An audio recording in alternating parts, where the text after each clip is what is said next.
주님께서 여러분과 함께 요한이 전한 거룩한 복음입니다. 주님 영광 받으소서. 한처음에 말씀이 계셨다. 말씀은 하느님과 함께 계셨는데 말씀은 하느님이셨다. 그분께서는 한처음에 하느님과 함께 계셨다. 모든 것이 그분을 통하여 생겨났고 그분 없이 생겨난 것은 하나도 없다. 그분 안에 생명이 있었으니 그 생명은 사람들의 빛이었다. 그 빛이 어둠 속에서 비치고 있지만 어둠은 그를 깨닫지 못하였다. 하느님께서 보내신 사람이 있었는데 그의 이름은 요한이었다. 그는 증언하러 왔다. 빛을 증언하여 자기를 통해 모든 사람이 믿게 하려는 것이었다. 그 사람은 빛이 아니었다. 빛을 증언하러 왔을 따름이다. 모든 사람을 비추는 참빛이 세상에 왔다. 그분께서 세상에 계셨고 세상이 그분을 통하여 생겨났지만 세상은 그분을 알아보지 못하였다. 그분께서 당신 땅에 오셨지만 그분의 백성은 그분을 맞아들이지 않았다. 그분께서는 당신을 받아들이는 이들, 당신의 이름을 믿는 모든 이에게 하느님의 자녀가 되는 권한을 주셨다.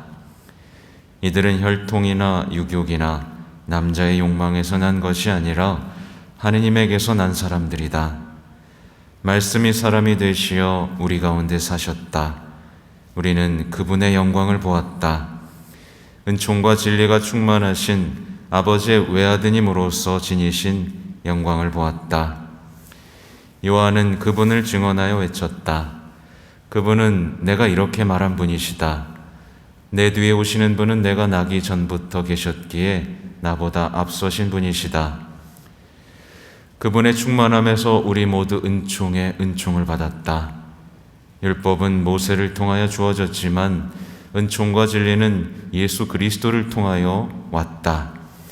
아무도 하느님을 본 적이 없다.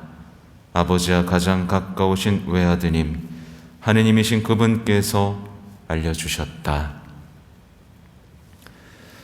주님의 말씀입니다.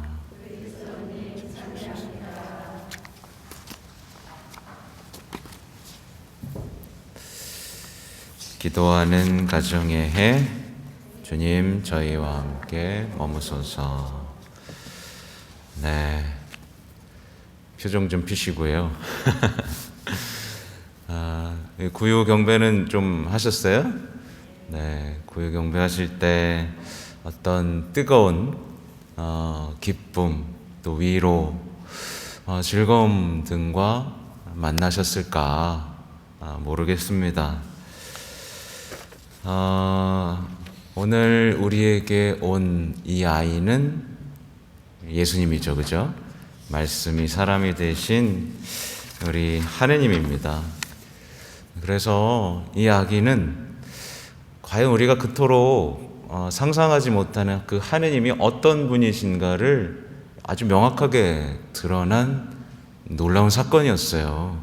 아, 하느님은 이런 분이구나 라는 굉장히 충격적인 사건이었죠. 그래서 사람들은 이 아이를 보면서 굉장히 기뻐했습니다. 여러분에게도 그 기쁨이 전해질 수 있으면 좋겠는데요. 이 아이의 탄생, 이것은 여기 계신 분들도 포함될 거예요. 누구한테도 이해받지 못하고 자책하면서 삶의 무게에 짓눌렸던 이들에게 큰 기쁨을 줍니다. 또 누구에게도 사랑받지 못하고 또 사랑에 목말라 있고 또 낙심하며 살아온 이들에게도 분명한 큰 기쁨이 될 겁니다. 예수님의 탄생을 바라보면 우리는 언제나 다시 시작할 수 있다는 그 희망을 얻게 돼요. 왜냐하면 보면서 예수님이 나를 사랑하시는구나, 나를 용서하시는구나, 내 모든 비참함을 끌어안으시구나 라는 마음을 선물로 주시거든요. 그래서 뭔가 다시 시작하고 싶을 때 여기 계신 분들 모두가 구여에 계신 예수님을 다시 한번 떠올릴 수 있기를 바랍니다. 만약에 오늘 그 기쁨, 그 의미가 나에게 다가오지 않다 하더라도 이 이미지를 꼭 가슴속에 갖고 계셔요. 그래서 힘들 때마다 한 번쯤 떠올리실 수 있으면 좋겠어요. 아무튼 오늘날의 많은 신앙인들이 이 아기 예수님의 탄생에 기뻐하기보다는 어떻죠?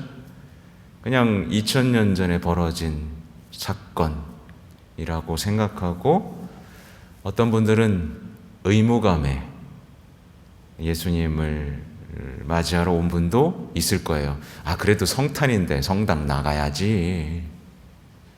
원래는 설레는 마음으로 예수님 탄생하셨다고 내가 가서 맞이해드려야지 기쁘게 와서 경배하면서 신나게 돌아가야 되는데 아유, 의무감에 터덜터덜 왔다가 그래도 내가 채웠다, 그래도 의무는 지켰다 라고 돌아가는 분들이 있을 텐데 그런 분이 없기를 좀 바랍니다. 사실 그런 분들이 있다면 오늘 밤미사부터 남미사에 이르는 제1, 2독서의 말씀을 읽어보시면 많은 도움이 될 거예요. 왜냐하면 기쁨의 온통 기쁨, 구원자의 탄생에 대한 노래를 하고 있거든요. 특별히 어제 밤이었죠. 밤미사에서는 제2독서에서 이런 얘기가 나와요. 과연 모든 사람에게 구원을 가져다주는 하느님의 은총이 나타났습니다. 예, 굉장히 충격적이었던 거죠. 아, 이런 일이 우리에게 일어날 수 있나? 충격적인 거죠. 만약에 여기 계신 분들이 이 예수님을 진정으로 만나잖아요. 나의 구원자로. 예, 머리로 말고 배운 거 말고 내 가슴으로 이 아기 예수님을 품에 끌어안을 수 있다면 여러분은 완전히 변화될 겁니다. 예, 완전히 우리 온 삶을 바꿔놓으실 거예요. 예수님은 우리 삶을 바꿔놓으시는 분이거든요. 그러니까 우리는 예수님을 지금 눈앞에 있지만 끊임없이 찾아 나서는 노력을 해야 됩니다. 그래서 우리가 전례 안에서 연습하는 거예요. 왜냐하면 어젯밤 같은 경우는 뭐예요? 고요한 밤, 거룩한 밤 노래하죠, 그죠? 이게 뭐냐면 예수님을 기다리는 연습을 하는 거예요. 아, 예수님 언제 오실까? 찾아 나서는 연습을 하는 겁니다. 예, 그래서 밤새 깨어 있어야 돼요. 그래서 예전에는 이제 밤새워 기다렸다가 12시 넘어서 예수님 오면 박수 치고 좋아하고 몇 시간씩 해서 경배하고 그랬는데 요즘 그렇게 하면 사람들이 안 옵니다. 아유, 이렇게 미사를 늦게 해가지고 투덜투덜 거립니다. 그래서 조금 땡겨서 빠르게 하죠. 빨리 끝내줄수록 좋아합니다. 아무튼 기다리다가 오신 거에 대해서 너무 기뻐하고 그래서 내가 가진 가장 소중한 걸 드리고 싶은 거예요. 네. 근데 딱 경배 왔는데 지갑이 비어있네. 그죠? 드릴 것도 안 가져와, 기다리지도 않아, 설레지도 않은 그 마음으로 우리는 예수를 맞이한 거죠. 그리고 새벽 미사 때는 무슨 연습을 하냐?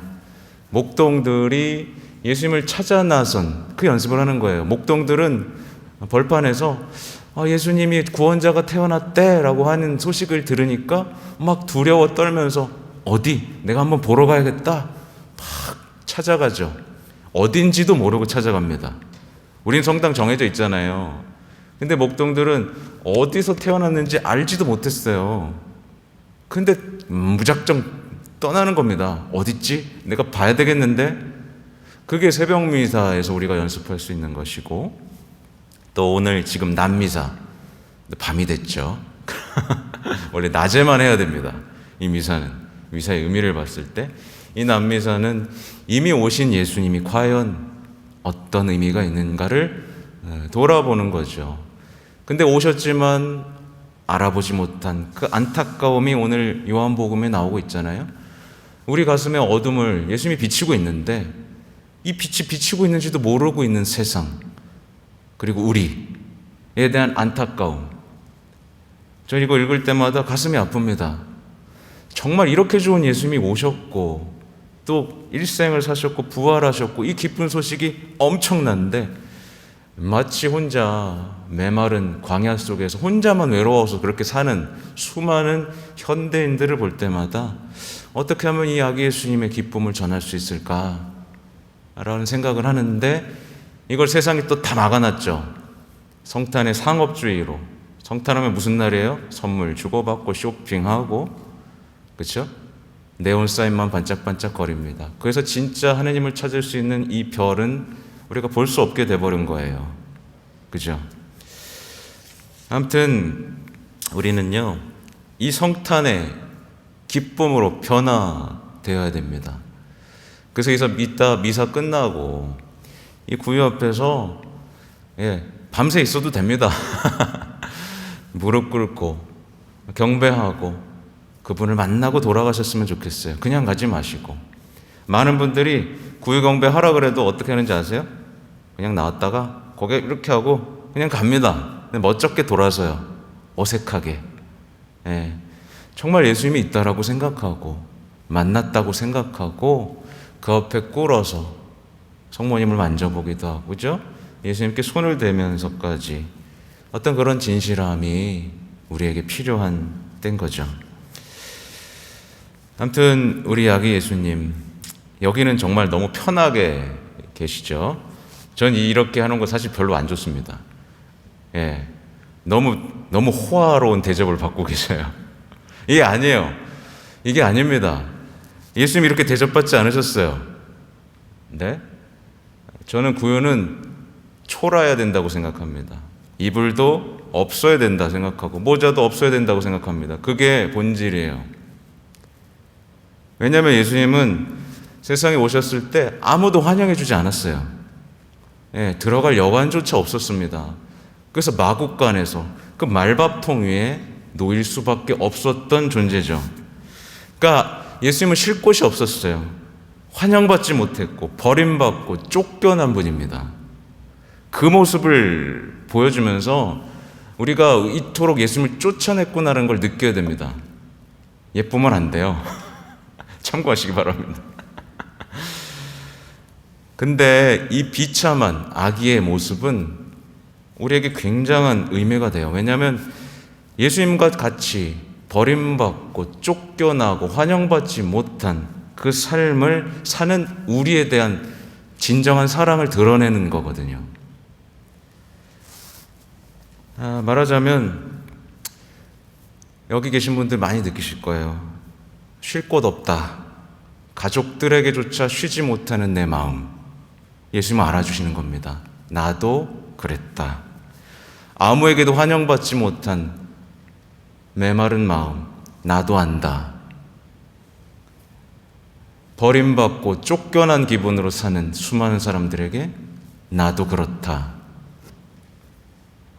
이렇게 예수님은 온 삶으로 같은 처지에 있는 분들에 대한 사랑을 고백하고 계신 거예요.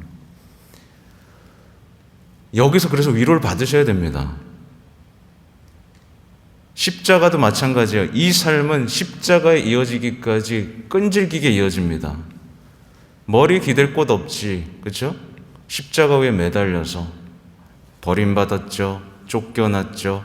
아무에게도 위로받지 못했던 저 십자가에서 나도 너희를 이해하고 그런 너희를 내가 있는 그대로 사랑한다라는 그 확신, 구유와 십자가, 성체에서 우리가 예수님의 이 뜨거운 사랑을 느끼지 못한다면 그의 영혼은 병든 겁니다. 자기의 아픔만 볼 줄 아는 병으로 병들어 버린 거예요.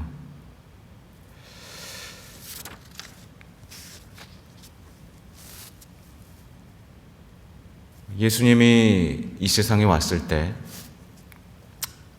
아무도 예수님을 환영해 주지 않았죠.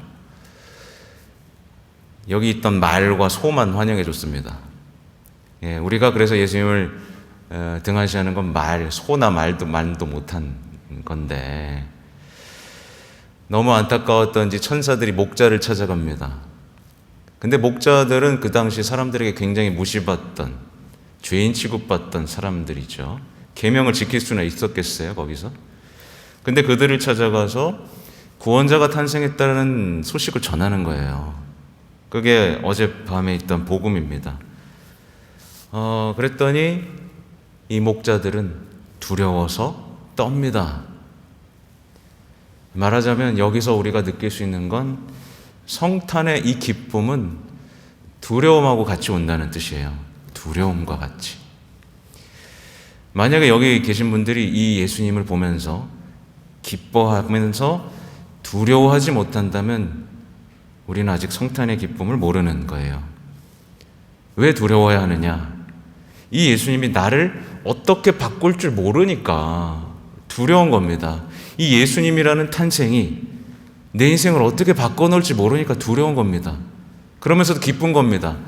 좋게 바뀔 거니까. 그래서 우린 두려워 떨어야만 하는 거예요. 네. 기쁘지도 않고 두렵지도 않고 그냥 그런 분이라고 여긴다면 그런 신앙에는 너무 불행한 거죠. 아무튼 천사들은 목자들을 찾아왔고 이 천사들은 노래를 합니다. 뭐라고 노래하느냐? 지극히 높은 곳에서는 하나님께 영광, 땅에서는 그분 마음에 드는 사람들에게 평화라고 노래해요. 그래서 우리가 대형 방송을 바칠 때마다 뭘 생각해야 되는 거죠? 천사의 노래를 생각하면서 하늘과 땅이 만난 날, 예수님의 탄생을 기억하면서 구원자가 이 세상에 오셨다는 그 기쁨을 힘차게 노래하면서 대형광성을 외쳐야만 우리가 대형광성을 제대로 하는 것이죠. 근데 여기서 중요한 원리가 하나 있습니다. 평화를 어떻게 얻을 수 있느냐는 중요한 원리가 나타나요. 그분 마음에 드는 사람들에게 평화. 평화 있으셔요? 네, 평화가 없는 분들이 많을 겁니다. 그분 마음에 드는 사람에게 평화예요. 그렇다면 우리가 어떻게 평화를 얻을 수 있느냐? 그분 마음에 드는 모습으로 변화될 때 평화가 있다라는 약속이죠. 그럼 그분 마음에 들려면 어떻게 해야 되느냐? 그분 마음에 가장 들었던 분하고 닮아가면 되죠. 그게 누구예요? 예수님입니다. 예수님. 그래서 우리는 예수님을 닮고 싶어야 돼요. 근데 예수님을 닮으십시오라고 하면 사람들이 어유 난 그렇게 못 삽니다 라고 얘기하죠. 그래서 더 쉽게 얘기해 주시고 싶어서 누가 나타났냐? 아기 예수님이 나타난 겁니다. 아기 예수님 닮는 건 쉽죠? 닮으실 자신 있죠? 없어? 어떡하면 좋아? 아기 예수님을 닮는 건 굉장히 쉽습니다. 아기 예수님을 닮으면 응애 울면서 성모님한테 칭얼대면 됩니다. 성모님한테 사랑받고 싶어 해서 운을면 됩니다. 저 도와주세요. 나 똥 쌌어요. 나 배고파요. 성모님한테 사랑받는 존재가 되는 거죠. 그리고 성요셉께 보호를 받는 존재가 되는 게 예수님하고 닮는 거예요. 그죠? 그리고 이 아기는 자신의 아버지를 누구라고 느끼죠? 하느님이 내 진짜 아빠라고 느껴요. 요셉이 있지만 내 아빠는 하느님이야. 그러니까 하느님을 친아빠라고 느끼고 있습니다. 그게 12살 때쯤 완전히 선명해지죠. 그리고 그 목적, 왜 태어나셨죠? 인간을 사랑하셨기 때문에 태어났죠. 아기 예수님은 뼛속까지 인간에 대한 사랑으로 가득 차 있습니다. 옆 사람을 한번 보세요. 난 인간을 사랑하나? 인간에 대한 조금이라도 미움이 있는 사람은 예수님하고 닮지 못한 사람이에요. 그러니까 당연히 평화가 없습니다. 결정적으로 이 아기는 성모님으로부터 사랑받았죠. 성요새부터 사랑받았죠. 하느님으로부터 사랑받은 아기예요. 그러니까 예수님을 닮아간다는 건 굉장히 단순하게 표현하면 자신이 사랑받기에 충분하다. 나는 사랑받는 사람이다라고 정의할 수 있으면 이 사람은 예수님하고 닮은 사람입니다. 좀 쉬워졌죠? 근데 이걸 못해요. 이걸 못합니다. 그러니까 거룩해진다는 건 사랑받는다는 뜻이거든요. 근데 성당에 와서 사랑받으려고 하는 게 아니라 뭘 하죠? 계명 지키고 엄격해지고 기도 열심히 하면 뭐 자기가 평화로워질 줄 압니다. 아니에요. 자기가 사랑받기에 충분하다는 걸 아는 사람이 거룩한 사람입니다. 그 사람은 세상에 평화를 가져와요. 예. 그게 진정한 변화의 출발점입니다. 그래서 이 교황님께서 구옆에서 이런 기도를 바치시더라고요. 제가 읽어드릴게요. 우리에게 한 아들이 주어졌습니다. 아드님이신 예수님, 당신께서 저를 아들로 삼으셨습니다. 당신께서는 제가 꿈꾸는 제가 아니라 있는 그대로의 저를 사랑하십니다. 구유에 계신 아이인 당신을 품어 안음으로써 저는 제 삶을 품어 안습니다. 생명의 빵이신 당신을 맞아들이며 저 또한 제 생명을 내어놓고자 합니다. 당신께서는 저를 구원하시는 분이시니 제가 섬길 수 있도록 가르쳐 주소서. 당신은 저를 홀로 버려두지 않으시니 제가 당신의 형제 자매들을 위로하도록 저를 도와주소서. 왜냐하면 오늘 밤부터 모두가 저의 형제 자매이기 때문입니다. 예수님은 어렵지 않습니다. 구체적으로 우리가 어떻게 살아야 하는지를 보여주시기 위해서 인간이 되셨어요. 그러니 이 아기 예수님을 꼭 만나시고 아기 예수님의 성장 과정을 묵상하시면서 우리의 삶이 아름다워질 수 있도록 오늘의 이 큰 기쁨을 마음 깊이 새기실 수 있기를 바라겠습니다. 아멘.